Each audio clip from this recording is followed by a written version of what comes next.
प्राचीन काल में वीरसेन नाम का एक महान योद्धा था। वह राज्य की रक्षा करता और भगवान शिव का परम भक्त था। एक दिन भयंकर राक्षस राजा कालभुज, जो अमर होने का वरदान पा चुका था, अपनी विशाल राक्षसी सेना के साथ, यह राज्य अब मेरा है। आसमान काला हो गया, आग की लपटें हर तरफ फैल गईं। लोग चीख रहे थे, घर जल रहे थे और राक्षस सब कुछ नष्ट कर रहे थे। राज्य में आतंक छा गया। वीरसेन ने अपनी सेना को आगे बढ़ाया।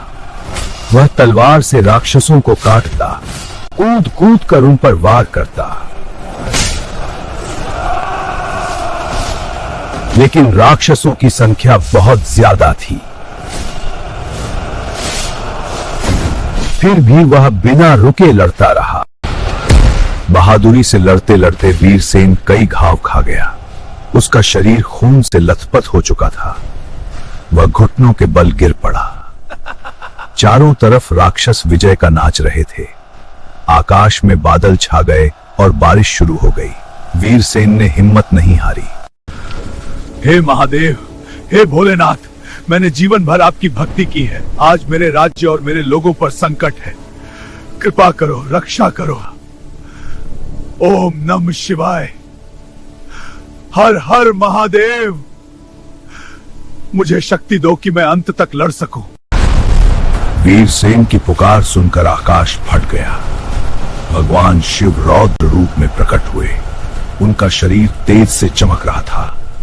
पूरा युद्ध क्षेत्र कांप उठा।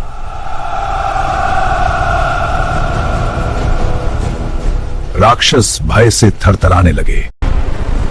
भगवान शिव ने भयंकर तांडव नृत्य शुरू किया। हर पैर रखने से धरती हिल रही थी। हर मुद्रा से ऊर्जा की लहरें निकल रही थी। राक्षस सेना जलकर राख हो रही थी। कालभुज ने अपने हथियार नीचे फेंक दिए और भगवान शिव के चरणों में नतमस्तक हो गया। वह बोला, मैं आपका परम भक्त हूँ। आपने मुझे अमृता का वरदान दिया था। भगवान, क्या आप कालभुज को नहीं मारेंगे? उसने तो पूरा राज्य तबाह कर दिया है।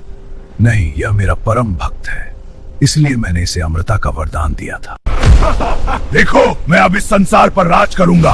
कोई मुझे नहीं रोक सकता, क्योंकि तुम सृष्टि को बर्बाद करना चाहते हो, संहार करना चाहते हो।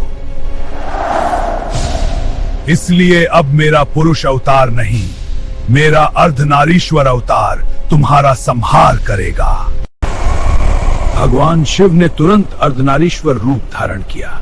उनका यह अद्भुत स्वरूप पुरुष और स्त्री दोनों शक्तियों से भरा था। उन्होंने शक्ति की एक विशाल लहर छोड़ी। कालभुज चीखता हुआ पूरी तरह नष्ट हो गया।